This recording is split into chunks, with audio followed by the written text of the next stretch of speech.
What would you do if the man who shattered your heart became your mother's boyfriend? Would you be able to handle it? Write in the comments. If someone had told me a month ago that my mom's new boyfriend would be my ex, the only man who had ever completely shattered me, I would have laughed in their face. I would have said it was impossible, that fate wasn't that cruel, that life wasn't that twisted. But as I stood in my mother's living room, staring at the man I had once loved, the man I had once hated, I realized how wrong I was, because he was here, smiling, acting like he belonged, like he hadn't already broken my heart once before. Oh my God, I breathed, my fingers tightening around the glass of wine I had been sipping moments before. My mother turned to me beaming, completely oblivious to the fact that I had just seen a ghost. "Honey, this is Daniel," she said, her voice laced with excitement, the way it always was when she was introducing someone new into her life. "I told you I started seeing someone, right? Well, I wanted you two to meet properly." Daniel, the name hit me like a slap. I hadn't heard it in years, hadn't spoken it, hadn't let myself think about it. And yet here he was, standing in my mother's house, looking just as shocked as I was. His dark eyes flickered with something unreadable, recognition, maybe even guilt, but he recovered quickly. "Olivia," he said smoothly, his voice deeper than I remembered, more confident, like he had spent the past few years perfecting the art of control. Wow, it's been a long time. Too long, but also not long enough. My chest tightened, my stomach twisting into knots so fast it made me dizzy. Yeah, it has. My mother frowned, glancing between us, sensing that something was off. "Wait, do you two know each other?" she asked, completely unaware of the horrible, earth-shattering mistake she had just made. Daniel's lips parted slightly, but he didn't speak. He was waiting for me to say something first, waiting for me to decide whether to reveal the truth or bury it under layers of awkward silence. I took a shaky breath. "Yeah," I finally said, forcing a tight smile. "We've met before." That was an understatement. We had been everything before. Dinner was torture. Every time I looked at him, I saw the past flashing before my eyes like a movie I didn't want to relive. The way he had made me feel like I was the only person in the world, only to turn around and crush me when I least expected it. The lies, the betrayal, the way I had spent months picking up the pieces of myself after he walked away. And now he was sitting across from me, eating the pasta my mom had made like he belonged here, like he hadn't already destroyed me once before. "So Daniel," my mom said, swirling the wine in her glass, "tell Olivia what you do now. You have such a fascinating job, honey." I nearly gagged at the word honey. Daniel set down his fork, flashing that same charming smile that used to completely undo me. "I work in finance," he said. "Investment consulting mostly, it keeps me busy." I let out a breathy laugh, shaking my head before I could stop myself. Yeah, Daniel's always been busy, workaholic, right? His eyes flickered with something dangerous, something that said he knew exactly what I was doing. "Guilty," he admitted, but his voice was softer now, like he was daring me to push further. I could feel the tension tightening between us, crackling like a live wire. My mother was completely oblivious, too caught up in her wine and the fantasy of her new romance to see the way Daniel and I were locked in a silent war. After dinner, I couldn't get out of there fast enough. I made up some excuse about an early morning meeting and grabbed my bag, heading for the door, but before I could leave, he followed me. "Olivia," his voice stopped me cold. I turned slowly, my pulse hammering in my throat. "What?" He hesitated, rubbing the back of his neck, a nervous tick I remembered all too well. "I didn't know about your mom, I swear." I studied him, searching for any sign of deception. I found none, but that didn't make this any less of a disaster. "It doesn't matter," I said, my voice sharper than I intended. "You and I, that was a lifetime ago. You do whatever you want, just keep me out of it." His jaw tightened, something unreadable flashing in his gaze. "If that's what you want." It was, but I didn't tell him that. Instead, I turned and walked away, leaving him behind the same way he had once left me. What I didn't realize was that this wasn't over, not even close. I barely made it home before the panic set in. My hands shook as I locked the door behind me, my breath uneven, my heart still hammering in my chest. Daniel, of all the men in the world, of all the people my mother could have chosen, it had to be him. I paced my apartment, my thoughts a tangled mess of anger and disbelief. What were the chances? How did this even happen? The past was supposed to stay buried, but now it had been dragged back to the surface in the most twisted way imaginable. I wanted to scream. I wanted to throw something. But mostly I wanted to pretend tonight had never happened. Sleep was impossible. I tossed and turned. Every time I closed my eyes, his face was there, his voice, his damn smirk, the way he used to say my name like it meant something. I hated that he still had this effect on me. I hated that a part of me still cared. The next morning, I woke up with a pounding headache and a pit in my stomach. I needed answers. I needed to know how deep this went. There was only one person who could tell me. I grabbed my phone and typed out a message. "Me, how long have you been seeing her?" Seconds later, the typing bubble appeared. Daniel, a few months, I swear I didn't know Olivia. A few months, my stomach twisted. That meant that while I had been going about my life, clueless, he had already found his way back in through her. Me, are you serious about her? The question felt like swallowing glass. I didn't know why I asked it. Maybe because I needed to hear him say it, needed to hear him confirm that this was real and not just some cosmic joke at my expense. His reply came almost immediately. Daniel, I don't know, it's new, I didn't plan this. I let out a bitter laugh, didn't plan this.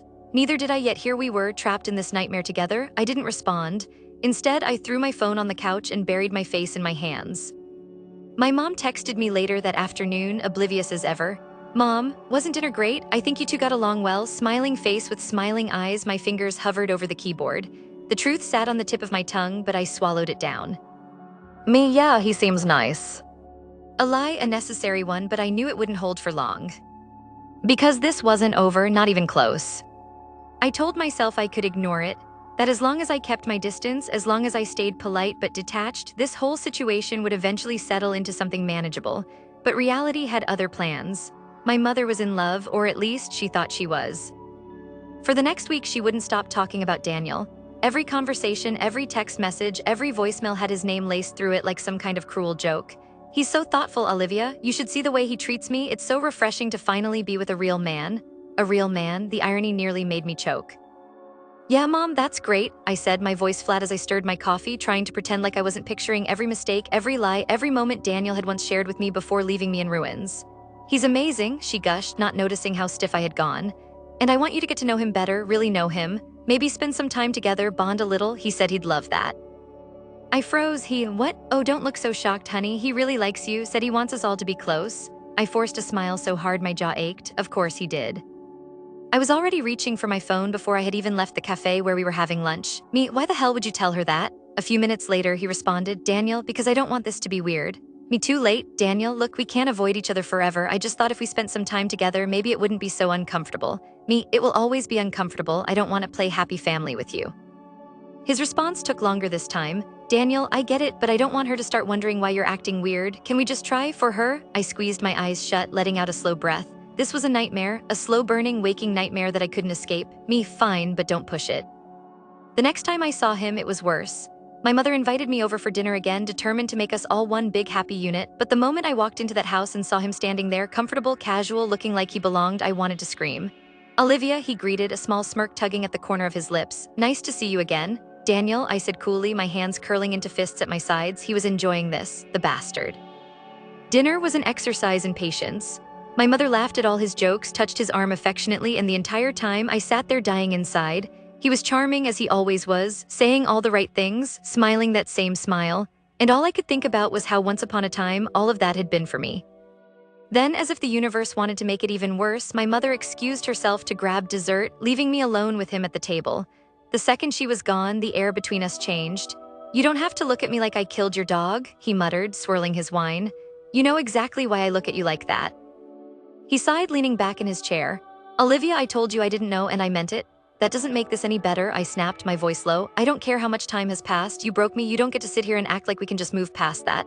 He stared at me for a moment, something flickering behind his eyes. I know, and I don't expect you to forgive me, but that doesn't change the fact that I'm here now, and neither of us can change that. I hated that he was right, but I hated even more that, deep down, part of me wasn't just angry. Part of me still felt everything I had tried so hard to forget. I told myself I wouldn't let him get to me, that I would sit through these dinners, endure the forced conversations, and eventually this situation would stop feeling like an open wound. But every time I saw him with my mother, every time she looked at him with the kind of admiration that once belonged to me, it chipped away at something inside me.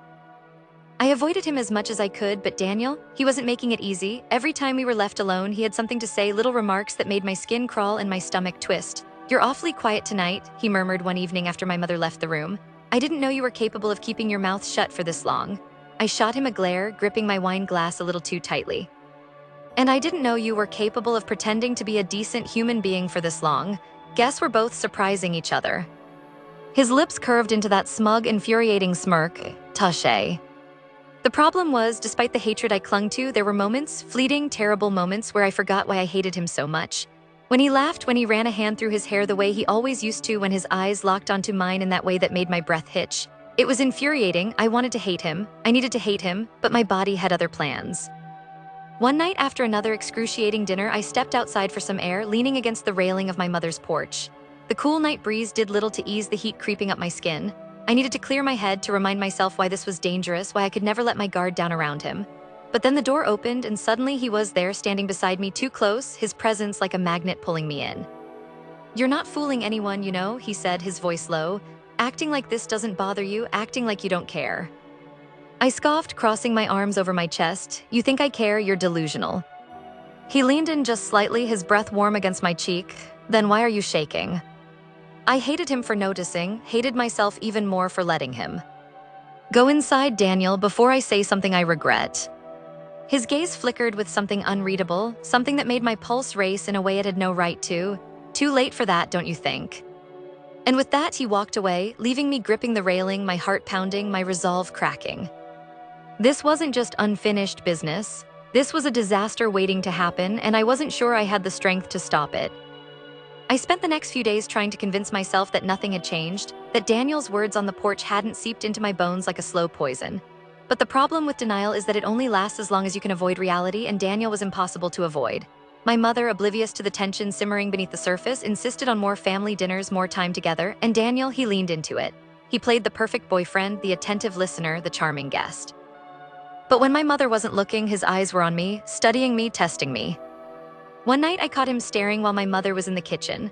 "What?" I snapped, keeping my voice low. He smirked, swirling the wine in his glass. "Nothing, just enjoying the company." I rolled my eyes. "You're insufferable, and yet you're still here." His voice dipped just enough to make my stomach twist. I turned away, willing my pulse to slow, to ignore the heat creeping up my spine. But ignoring Daniel had never been my strong suit. After dinner, I escaped to the back patio, needing air. The moment I stepped outside, I regretted it because, of course, he followed. "Avoiding me?" he asked, leaning against the railing beside me. I scoffed. "Don't flatter yourself." He chuckled, but there was something different in it this time, something almost careful. "You know," he mused, "you used to be terrible at hiding your emotions." I stiffened. "And you used to be good at pretending you cared." His smirk faltered, and for a second, just a second, I saw something real in his expression. "That's not fair," he murmured. "Neither is this," I shot back. "You here with her like none of it ever happened." He exhaled slowly, running a hand through his hair. "I didn't plan this, Olivia. You think I wanted this to happen?" I shook my head, turning away. "I don't know what you want, and honestly, I don't care." Silence stretched between us, thick and suffocating. Then softly he said, "Liar." I swallowed hard. This was a game, a dangerous, reckless game, and I had no idea how to stop playing it. Later that night, I lay in bed, staring at the ceiling, my mind tangled in thoughts I wanted nothing more than to escape. But sleep wouldn't come. Instead, I replayed every glance, every word, every second of the tension that had been growing between us like a storm on the horizon. I told myself I had control, that I could keep my distance, that I wouldn't let him get under my skin again. But deep down, I knew better. The worst part wasn't that I still felt something for him. The worst part was that he knew it too. The next day, my mother invited me to lunch. She was glowing, happier than I had seen her in years, and I hated myself for the resentment curling inside me. "I really think this is the one, Liv," she said, reaching across the table to squeeze my hand. "Daniel makes me feel safe." My stomach twisted. Safe? That was the last thing he had ever made me feel. But I smiled anyway, nodding as if I believed her, as if I wasn't suffocating under the weight of a past I couldn't escape. When I left the restaurant, my phone buzzed. "Daniel, we need to talk." I stared at the message, my heart hammering against my ribs. "Me? No, we don't." "Daniel, come on, you know this isn't over." I squeezed my eyes shut, exhaling sharply. He was right, and that terrified me more than anything. I should have ignored him. I should have blocked his number, deleted his messages, erased any trace of him from my mind. But instead, I found myself staring at my phone, rereading his last text over and over again. "Come on, you know this isn't over." And the worst part, he was right. The next time I saw Daniel, it wasn't at my mother's house. It wasn't planned. Or at least I told myself it was. I was grabbing coffee at a place near my apartment when I felt it, the unmistakable weight of someone watching me. And when I turned, there he was, leaning casually against the counter like he belonged there. Like he hadn't just set fire to my carefully built walls with nothing but a glance. "Didn't think I'd run into you here," he said, but there was something smug in his voice, something that told me he had planned this, that he knew exactly where to find me. I took a slow sip of my drink, my fingers tight around the cup. Yeah, what a coincidence. He smirked, stepping closer. "Are we really going to pretend we don't feel it, that this thing between us isn't still there?" His voice was low, the kind of voice that made my pulse jump whether I wanted it to or not. I exhaled sharply. "There is no thing, Daniel. There's just a mess you created and a situation I didn't ask to be part of." And yet here we are. His eyes darkened, and for a second I let myself remember. The nights we spent tangled in sheets, the way he used to look at me like I was the only person in the world, the way he made me feel alive. I forced myself to shake it off. My mom loves you, she thinks you're good for her, I won't ruin that for her. Daniel's jaw tightened, and what about you, what do you want? I wanted to scream, I wanted to tell him that I hated him, that I wanted him to disappear, but the truth was I didn't know what I wanted, and that terrified me more than anything. He reached out, his fingers grazing mine, the touch so light it could have been accidental. But it was, we both knew it was. My breath caught, and for a moment I couldn't move, couldn't think. All I could feel was him, his warmth, his presence, the way he still had this hold on me after all these years. I pulled my hand away, my voice steadier than I felt. This is a mistake, Daniel. Whatever game you're playing, I'm not interested. He studied me for a long moment, then let out a quiet chuckle, shaking his head. You keep saying that, but your eyes tell a different story. I turned on my heel and walked out before he could see just how right he was. That night I lay awake in bed, staring at the ceiling, his words looping through my mind on repeat. What do you want? The problem was I had no idea anymore. I spent the next few days convincing myself that nothing had changed, that my run-in with Daniel was just another unfortunate coincidence. But deep down, I knew better. He was under my skin again, embedded in my thoughts in a way I had spent years trying to forget. The worst part? A part of me didn't even want to fight it. Then came the dinner invitation. Another one of my mother's relentless attempts to integrate Daniel further into my life, as if we weren't already tangled in a mess of unspoken words and unresolved history. Just the three of us, she said, her voice brimming with excitement. It'll be nice to catch up and spend some real time together. I should have said no. I should have come up with some excuse, any excuse, to avoid sitting across from Daniel and pretending that I didn't feel my pulse spike every time his eyes locked onto mine. But I was tired of dodging, tired of pretending I wasn't affected. Maybe if I just played along, this thing between us would finally lose its grip. When I arrived, Daniel was already there, standing too comfortably in my mother's kitchen, pouring wine like he had been doing it for years. My stomach clenched at the sight. He looked up when I walked in, a knowing smirk pulling at the corner of his lips. Olivia, he greeted, his voice smooth, as if we hadn't just thrown words like weapons at each other days before. Glad you made it. I forced a smile, ignoring the way his eyes roamed over me, taking in every detail. Wouldn't miss it, I lied. My mother was oblivious, chattering away as she finished up dinner preparations. Meanwhile, Daniel and I fell into our usual silent war, one full of unspoken tension, subtle glances, and the weight of the past pressing down on us like an anchor. Dinner itself was almost unbearable. Every time my mother mentioned Daniel in some adoring way, I felt my chest tighten, my grip on my fork turning vice-like. He played the role of the perfect boyfriend well, but beneath the surface, I saw the flickers of something else. A challenge, a question, a dare. At one point, our mother got up to grab dessert, leaving us alone at the table. I barely had a moment to breathe before Daniel leaned in, his voice low enough that only I could hear. You're doing that thing again. I didn't look at him. What thing? Pretending you're unaffected. I swallowed, my jaw tightening. I'm not pretending. His lips twitched, amusement flickering in his gaze. Sure you're not. I wanted to push him away, to tell him he was wrong, that I had moved on, that whatever he thought still lingered between us was nothing but smoke and memory. But the truth was, I wasn't sure anymore. And when my mother returned, smiling as she set down slices of cake, I knew one thing for certain: this game we were playing, it was far from over. I should have known this was coming. The tension between us wasn't something that could be ignored forever, no matter how much I tried to pretend otherwise. It was there in every look, every stolen glance, every second of silence that stretched too long. Daniel wasn't backing down, and worse, neither was I. The next time we were alone, it wasn't by accident. My mother had a late meeting, and I had planned to spend the evening at home, away from everything, but she called, asking if I could stop by her house to grab something she had forgotten. Daniel should be there, she added casually, like that wasn't the worst possible thing she could have said. I almost said no, but then without really knowing why, I agreed. When I arrived, the house was quiet. Daniel was in the kitchen, leaning against the counter with a glass of whiskey in his hand, looking entirely too comfortable. Olivia, he greeted, his voice smooth, controlled. Didn't expect to see you tonight. I kept my expression neutral. Mom asked me to pick something up. Don't make this weird. He smirked. You're the only one making it weird. I ignored him, walking past him toward the living room. My mother had told me exactly where to find what she needed, but the moment I reached for it, I felt him behind me, too close, the air between us suddenly too thick. Tell me something, he said, his voice quieter now. Are you going to pretend forever?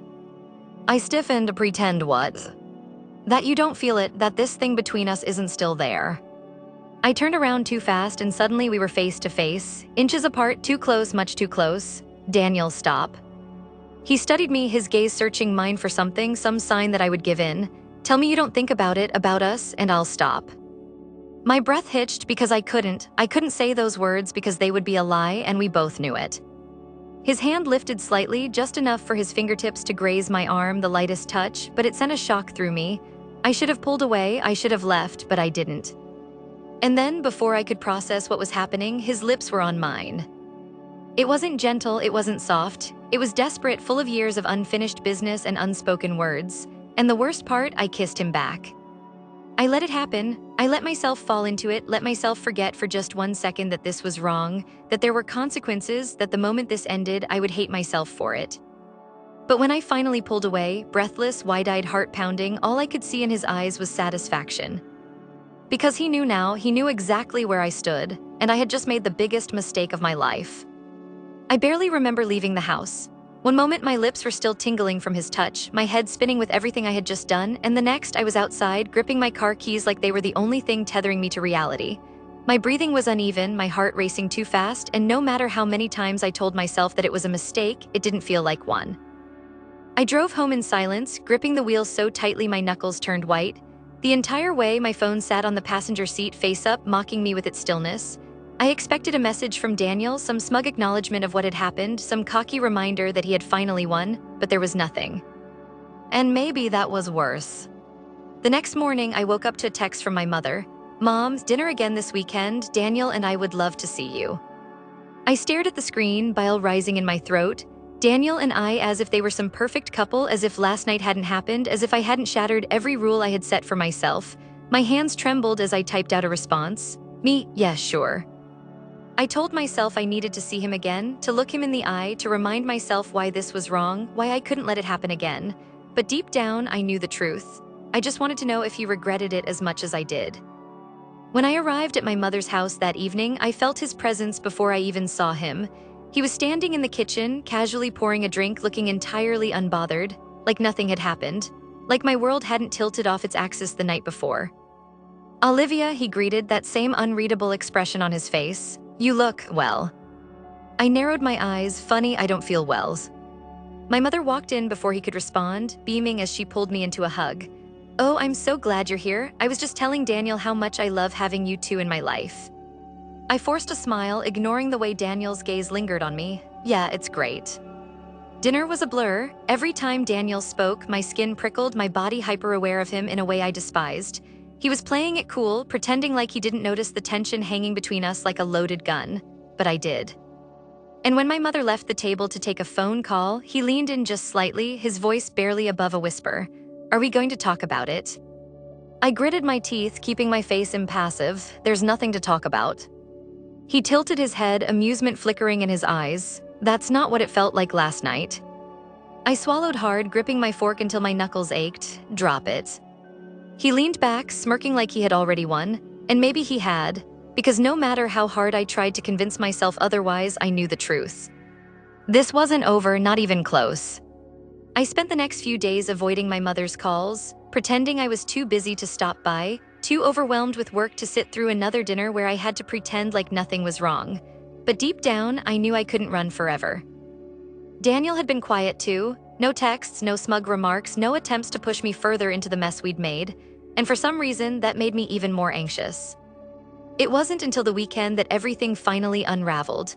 I had just stepped out of my car, ready to run a few errands, when I heard someone call my name. "Daniel." I turned too fast, my pulse spiking, and there he was leaning against his car, looking like he had all the time in the world. "You've been avoiding me," he said casually, like this was some kind of game. I crossed my arms, forcing my expression into something neutral. "I've been busy." "Right, sure, that's what it is." He stepped closer, his presence pressing against me, stealing the air from my lungs. "How long are we going to pretend?" I swallowed hard. "Pretend what?"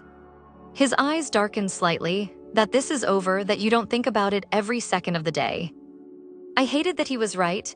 I hated that the moment he got close, my body betrayed me, that my brain screamed at me to run while my heart whispered something else entirely. "You need to stop," I said, my voice quieter now. He let out a low laugh. "Do I, or do you just need me to?"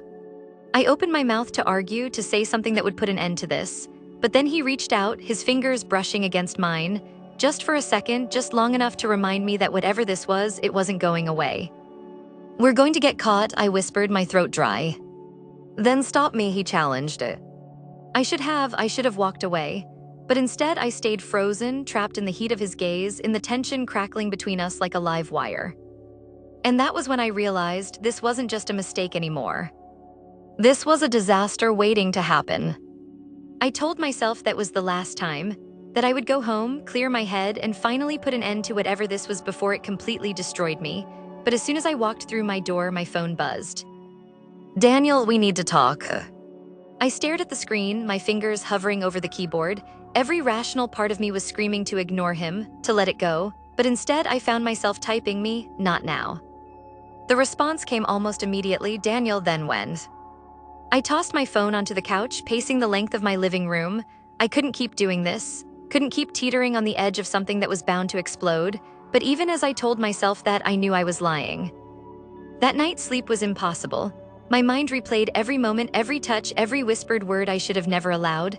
I wanted to believe I had control, that I could still stop this before it went too far, but deep down I already knew it was too late.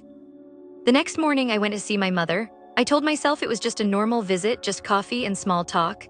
But the second I stepped inside her house and saw Daniel sitting at the kitchen table, my stomach twisted. He looked up, his expression unreadable, but something flickered in his eyes, something I recognized all too well. "Morning," he said, "too casual, too controlled." My mother smiled, oblivious to the storm raging inside me. "Oh, Olivia, I was just telling Daniel we should all take a trip soon. Wouldn't that be fun?" A trip together, the thought made my head spin. "Yeah," I said, forcing my lips into a smile. "Sounds great." Daniel's gaze burned into mine from across the room. He knew I was lying, knew exactly what I was thinking. And suddenly, I knew something too. This wasn't going to end on my terms. I managed to get through the next half hour without giving myself away. I laughed at my mother's stories, nodded at the right moments, pretended like everything was normal. But beneath the surface, my mind was unraveling. Every time I glanced at Daniel, my pulse quickened, my breath hitched just slightly. He saw it, he knew it, and that was dangerous. When my mother stepped away to take a phone call, I barely had time to react before Daniel was beside me, his voice low. "We need to talk, alone." I swallowed, staring straight ahead. There's nothing to talk about. His fingers brushed against mine under the table, the touch so light it could have been a mistake, but we both knew it was. "You're lying to yourself." I clenched my jaw, standing abruptly. I should go.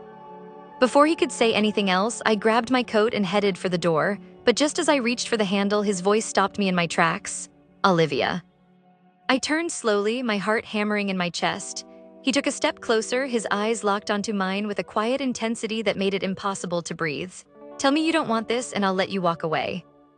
I opened my mouth, ready to say the words, ready to end this once and for all, but the silence stretched between us, thick and suffocating, and in that moment I knew I couldn't. Because the truth was, I did want this, I wanted him, and that terrified me more than anything. He saw it in my face before I could hide it, and that was all he needed. I should have walked away, I should have thrown the door open, stepped out of my mother's house and never looked back, but I didn't. I stood there frozen, my fingers gripping the handle so tightly that my knuckles turned white. Daniel didn't move at first, he just stood there watching me, his expression unreadable, but his eyes, they were burning with something I wasn't ready to name. "Say it, Olivia," he murmured, stepping closer. "Say you don't want this, say you don't think about me, and I swear I'll stop." My throat was dry, I should have lied. I should have told him exactly what he wanted to hear so that he would let me go, but the words refused to come. Instead, I let out a breath that was far too shaky, and that was all it took. The space between us disappeared in an instant. His hand found my wrist, pulling me toward him before I could stop myself. "This is insane," I whispered, but my body betrayed me. The moment he was close enough, I leaned in. I hated myself for it. "Then stop me," he challenged again, his breath hot against my skin. I didn't, and neither did he. His lips crashed into mine with a force that sent me reeling, my back hitting the door behind me. I gasped, but he swallowed the sound, pressing against me, his fingers tightening around my waist. It was a mistake, the biggest mistake I had ever made, but it didn't feel like one. It felt inevitable. Somewhere in the back of my mind, I knew we were playing with fire, that if my mother walked back in, if she saw us, everything would be over in an instant. But none of that mattered, not right now. His hands roamed down my sides, his body pressing against mine, and all I could do was hold on.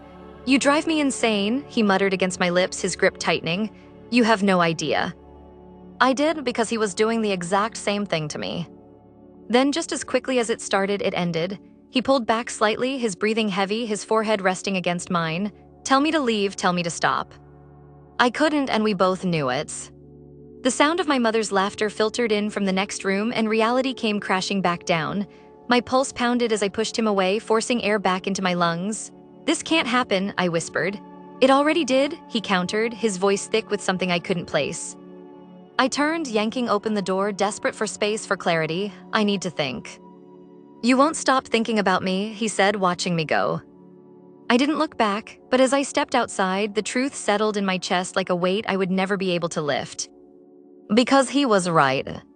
I barely slept that night. Every time I closed my eyes, I felt the press of his lips, the weight of his hands, the way my pulse had raced against my better judgment. I tried to tell myself it was a mistake, but I couldn't shake the truth. I had wanted it. Morning came too soon, and with it a text from my mother. "Mom, can you come over later? We need to talk."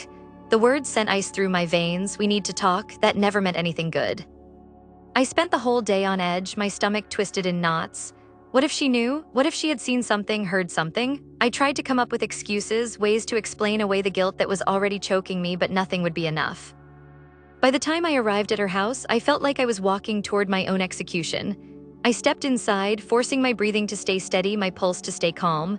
But then I saw her, sitting stiffly at the kitchen table, her eyes red, a half-empty wine glass in front of her.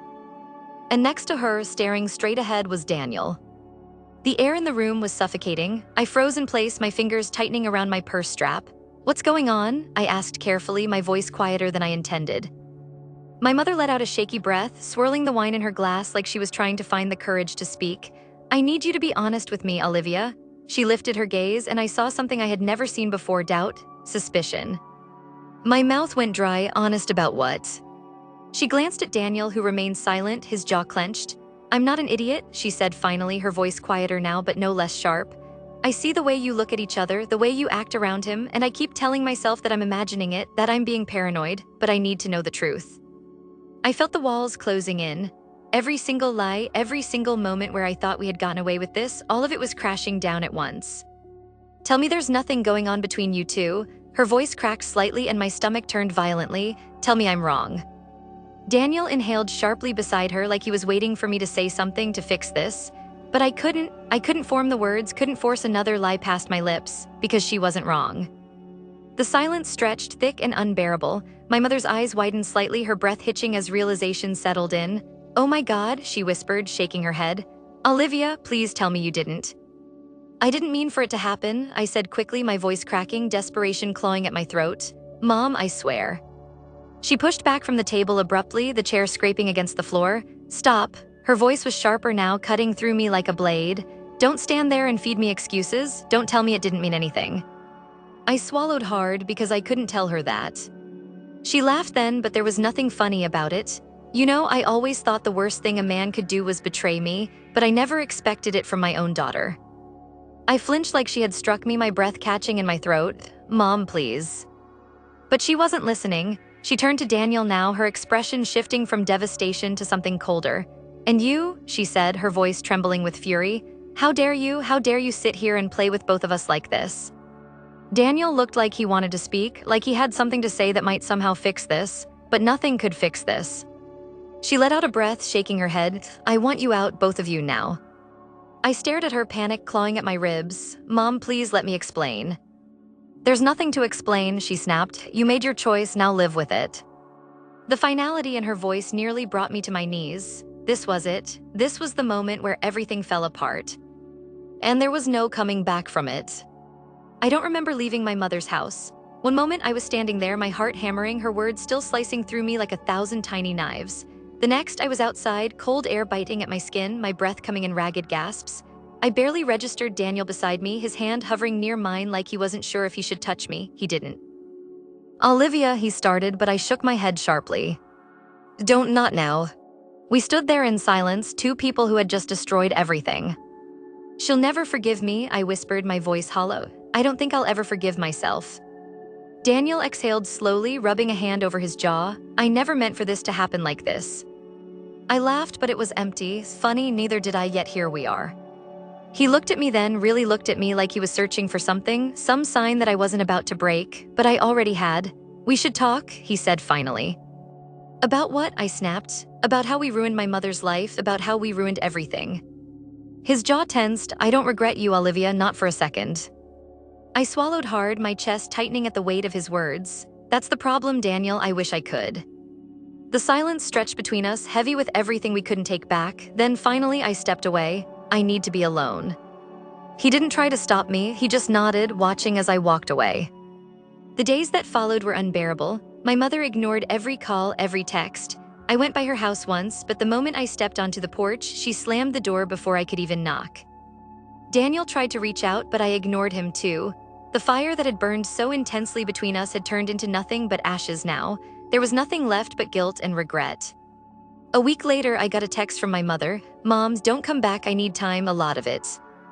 I stared at the words until they blurred, until the weight of them settled deep into my chest. I had lost her, and I had no one to blame but myself. Weeks passed, then a month and another. My mother never reached out. I stopped trying. The silence between us became its own kind of punishment, one I carried everywhere. I had thought time would dull the pain, but it didn't. Some wounds don't heal. As for Daniel, I saw him only once after that night. It was at a grocery store some random Tuesday in an aisle filled with things that didn't matter. We locked eyes across the shelves, and for a second I thought he might say something, but he didn't. Neither did I. He just nodded, a barely there acknowledgement, and kept walking.